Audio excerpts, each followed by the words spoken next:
it is kinda a sequel to Airborne Kingdom, which means it is a simple mobile city builder-ish game.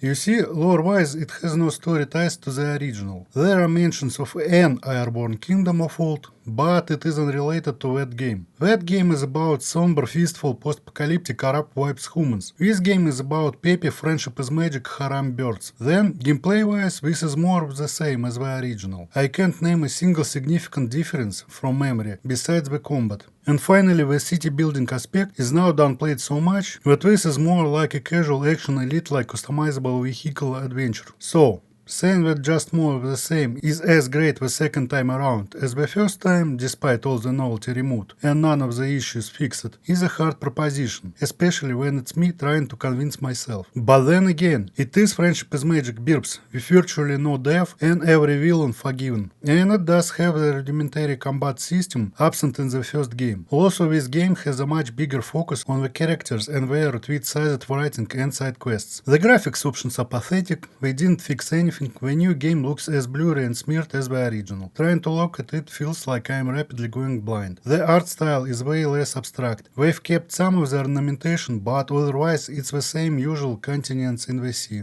The characters are a diverse selection of cartoony birbs, sometimes with clothes. Mechanically, it is almost the same. You need to gather resources to keep the moving city running and additionally plan it so that this flying machine is more or less level and is not overburdened. The original is a very simple small game, but mechanically the sequel is simplified a lot. This is basically a casual chill adventure. The whole survival part is downplayed too, and the citizen needs are all reduced to just food, water, and one additional metric which has to be as big as the housing capacity. As you can slap on more houses, you can slap on more happy buildings just as easily. The housing is way less of an issue, with you building giant apartment blocks with only 2 upgrades. The citizens don't even care anymore if the city is going full tilt. To get more migrants you just pay them a couple of coins, instead of trying to meet their requirements. The religion and the relics are converted into simple stat boosting items and a place to put them, and the bonuses are not interesting. 5% defense, 10% attack and such. There's one less material, which means the according resource is also absent. The trading is simplified. Instead of a full barter table, you just buy things for coin and sell only the free products. The only thing which is expanded a little is the research tree, which with the rest of the mechanics being simplified makes the whole game feel less like a city builder and a balancing act and more like a vehicular action adventure with RPG elements or something. There's the questing, but there are no dialogues or choices, and there's the research tree with progression. The original game is pretty short, so to make the new game bigger, they added a ton of fetch quests with long commutes, and with the game limiting your maximum speed and time dilation. Your starting research tree is already pretty big, so this time you can idle and upgrade as much as you want and can, like in Syndicate, before the combat starts. But why?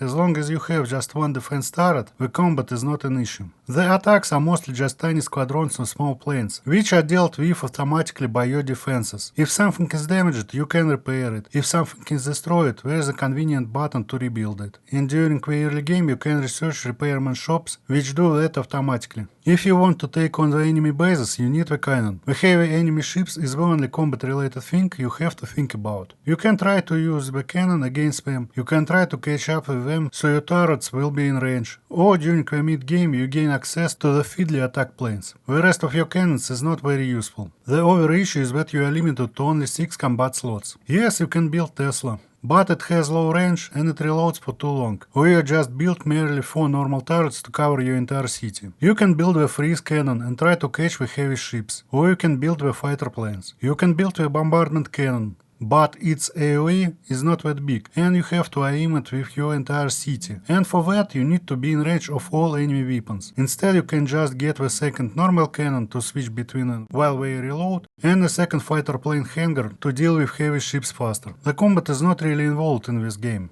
besides using the manual cannon to destroy enemy bases. The original GUI was so minimal it smelled unfinished. The new one is the same but polished. There's even a new status button which shows all the buildings to repair, upgrade and rebuild. The city movement is tied to RMB, but the camera movement is tied to RMB also, and the game never can decide from first try what did you mean by pressing RMB. It's not that noticeable usually, but during the frantic combat, the game really struggles to be controllable. It's not helped by a low FOV, which gets occupied even with a moderately sized city, and when the game always reduces your zoom level. The map can't decide how to mark visited locations. Some unvisited grey locations turn into visited white. Over time, some visited white locations turn visited grey. There is no manual notes or drawing on the map either. There is no marker for empty academies with no blueprints, or otherwise for academies which have them. They could have used the same sprite as for quests, but make it of a different color. There are achievements and they are all working. And they are all boring. It's mostly just progression trackers, but there are two annoying achievements which are designed to force you to grind. One is for the survival mode, but the survival mode is the same game, but with entire map compacted into one small archipelago. You need to beat 20 small enemy bases. Not even bosses. So the fastest way to do it is to progress all the same tech tree until you have a cannon and a fighter plane's hangar. The other achievement is to get 250 citizens in the sandbox mode, which is not even a different mode. It's the same main campaign, but with no quests or enemies. This is literally thankless grind. You again research the same tech tree and then pointlessly do circles around the map, waiting for recruits to respawn to get 250. Well, if you do not waste your limited lifespan on achievements, it's more enough of the same as the first game, but also different enough to not be considered a useless repetitive code sequel. Still, it is a more polished but simplified version of a simple game, and it holds noticeable amounts of water between the tasty bits. It's kinda great, one of the best games of this year.